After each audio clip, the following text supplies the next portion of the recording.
Hi, Michaela here with Michaela's Counseling. I wanted to talk for a minute, and this is more of a riff than a really focused thought, but I wanted to talk a little bit about parts work and about a lot of therapies and self-help books, and honestly, therapies that I have used the methods of that work a lot with really looking at your childhood wounds and then going back and working to heal them by offering yourself what you needed. So some examples of these interventions or examples of different ways that it's packaged. There are books about how to parent yourself. There are books, blog posts, that kind of thing. How do you get into a dialogue with your inner child? How do you find out what that kid needs, and how do you offer it? And then in actual therapy sessions, if you're working with somebody who's using this model, they will talk with you about like the place in you that's struggling, or maybe help you try to find a part that's hurting and rescue them. Offer them safety, offer them nurturing, offer them validation. There can be really good things about this technique, but you can see right away that I'm dubious. I always have been. On one hand, I find it super affirming that we can talk with different parts of ourselves. I think that can be good. I also think that it can get really overused, it can get misused. Um, Especially in the context of what I work a lot with is people who had deprivation growing up. They didn't have caregivers who validated them or affirmed them or really took their needs, really were there to meet their needs, really were there to meet their emotions. And so here's to me where the wound can inadvertently happen in the guise of healing is that um, okay, so say that you're a person that's been through huge, huge misses in communication. Like, say that you approached a parent and you were like, hey, look, I am really proud of this grade that I got, or I'm really proud of this project. Look at it. And say that your parent was too busy to take it in, or that they criticized you, or that for whatever reason they weren't available. Now, fast forward, and you're in therapy years down the line. You're sitting with a therapist, very lovely person, and you talk with them about something that you're proud of. And here's the thing, when we haven't gotten that validation as kids, and sometimes even when we have, it is really, really natural to share an accomplishment with somebody and look to see the excitement in their eyes and look to celebrate with them. So, okay, say that your well-meaning therapist looks at you and goes, and how do you feel about that? Or they say, oh, okay, what's the meaning of that for you? And you say, I mean, would you look at it? Would you tell me what you think of it? And they say, well, what's important is what you think.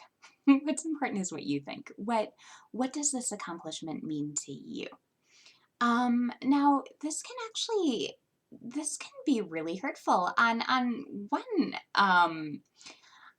one level, it's actually just a violation in a way of what we expect from each other in relationships. And I think that as therapists, if we try to go too neutral, we are actually we're stepping on things that are actually just really important parts of how humans connect as humans, and like really the kinds of things that we reach out to one another for. So while it's not appropriate for a therapist to do other things that they would do with a friend, like hey, let's go out for coffee, let's go to a movie, and those might be ordinary impulses as well that we keep in check, because we're looking to offer you a space that's all about you. We don't want it to become about us.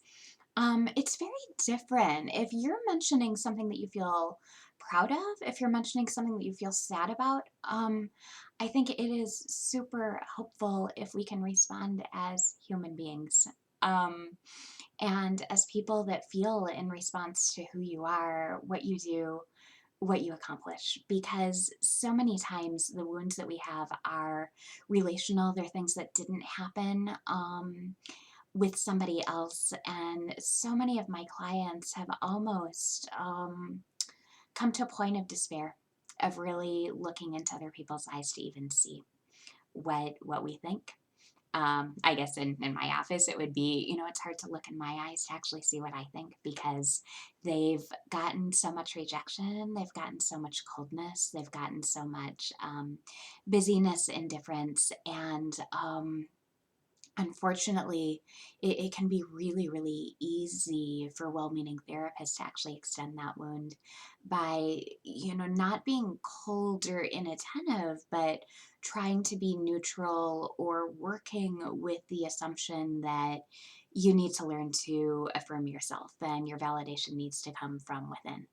Um, the way that we learn to validate ourselves as kids, here's the thing, the way that we learn to regulate, the way that we learn that our feelings, our emotions, our thoughts are valid, is actually seeing it reflected in somebody else and seeing somebody else take it seriously, feeling met by somebody. And if you're watching this video, your childhood is past. Like, these are needs that cannot be met fully 24/7 by a person anymore. There is some grief involved in not being able to have that unequivocally day in, day out, in the way that really we need it as babies, in the way that we need it a little less over time, but still quite a lot as kids. And so it would be disingenuous and unfair to say that a therapist that works relationally can fill in all those gaps for you. They cannot.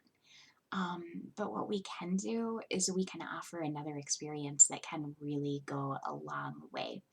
It doesn't make up for all the times that you weren't validated or affirmed when you brought something forward, but it actually does something pretty significant and pretty profound in helping you see how it could have been, how it might have been, and helping the places in you that felt rejected or that felt just really maybe not even rejected but disacknowledged, to feel like they can come to life, to feel like they can reach out to people out here, and there are people that are interested, that are receptive, that are supportive.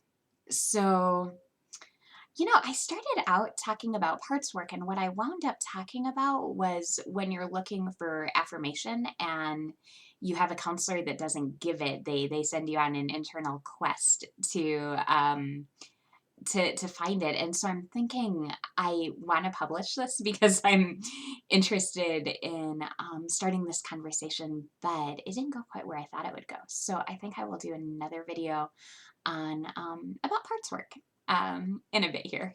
I look forward to hearing from you. Have you had this experience? Have you had, I'd love to hear both on like the good side and the hard side on therapeutic approaches or self-help approaches that you've seen. Do you think that validation needs to come from within, or do you see some credence to it that we self-validate as we see validation, hear validation in others? I'd love to hear what you think, and I want to encourage you that it is. People sometimes get angry with these self-help approaches. People sometimes get angry, frustrated, despairing about these approaches that are like, you give to you, you parent you. Those are really, really valid feelings, because the unmet need is in a relationship. So, of course, it's great to do what you can to affirm yourself. And if you feel like there's a missing piece, there is. And it is very, very possible to work with that, to work through that, with somebody who acknowledges the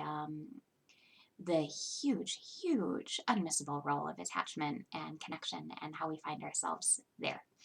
Thanks for listening. I look forward to talking more with you soon about this and a lot of things. Bye for now.